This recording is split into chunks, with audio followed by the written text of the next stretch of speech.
कभी आपको ऐसा लगा कि कोई इररिलेवेंट सोर्स हम पढ़ रहे हैं, पढ़ते समय लगता था कि इससे क्या सवाल आएगा, और उससे कभी सवाल आ गया हो?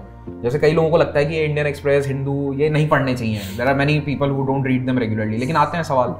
कोई ऐसा आप लोगों के साथ कोई सोर्स? हाँ सर, यही तो ब्यूटी इस एग्जामिनेशन की। आपको पता नहीं है, आपने जो छोटे में पढ़ा हुआ आ गया, एक गाना रंग बाती करके, रंग बाती उड़िया गाना है, कुछ क्वेश्चन था जहाँ पे ये बैकवर्ड लिंकेज हुई थी कि जहाँ पे उस गाने की वजह से मैंने एक ऑप्शन एलिमिनेट किया था।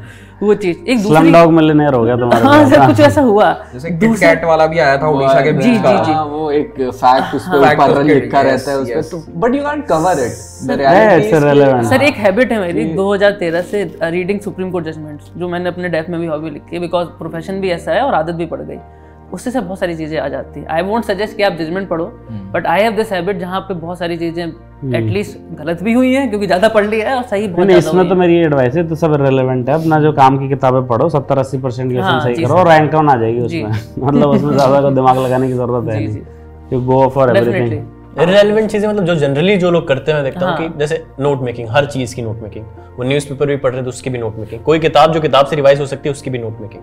तो ये नोट मेकिंग सुन लिया और पहली बार पढ़ रहे हैं उसकी नोट मेकिंग करने लग रहे हैं, तो आप बेसिकली एक उस किताब को रेप्लिकेट कर रहे हो। तो मुझे लगता है ये एक बहुत बड़ी गलती है जो अवॉइड करना चाहिए। मैंने भी किया था स्टार्टिंग में, मैंने क्या किया था, न्यूज़पेपर की मैं कटिंग्स निकाल लेता था, कोई आर्टिकल पढ़ा, लगा बड़ा अच्छा आर्टिकल है, इससे जरूर सवाल आएगा, आर्टिकल निकाल लिया। अब एक साल बाद वो इतना ढेर बन गया नोट्स भी, और फिर वो फेंका मैंने। अगर नोट्स भी बनाने हो तो it should be like 5% of the words, और वो फर्स्ट टाइम में पॉसिबल नहीं है। 100 वर्ड्स की बुक है तो वो 5 वर्ड या 10 वर्ड में कंसाइज होनी चाहिए, उसके 75 वर्ड बना लेते हैं, ऑफ एंड द फॉर ये सब हटा देते हैं, सारे कीवर्ड्स। सर आपकी एक सजेशन, एक एडवाइस थी जो मुझे याद थी जब मैंने पहला अटेम्प्ट दिया था, कि और नोट्स सर पहले अटेम्प्ट में बनते हैं लिटरली, जो नोट्स बनेंगे। और पहले टाइम में नौकरी चल रही थी, प्रोफेशन के लॉ फर्म में था, एक corporate investment security law firm में, सिर्फ 6 महीने बाकी थे प्री आने के लिए। आपने सर एक बहुत पहले एडवाइस दी थी कि अगर आपके पास टेस्ट हैं और बुक्स हैं और आइलैंड में भेजा जा रहा है तो आप क्या लेके जाओगे?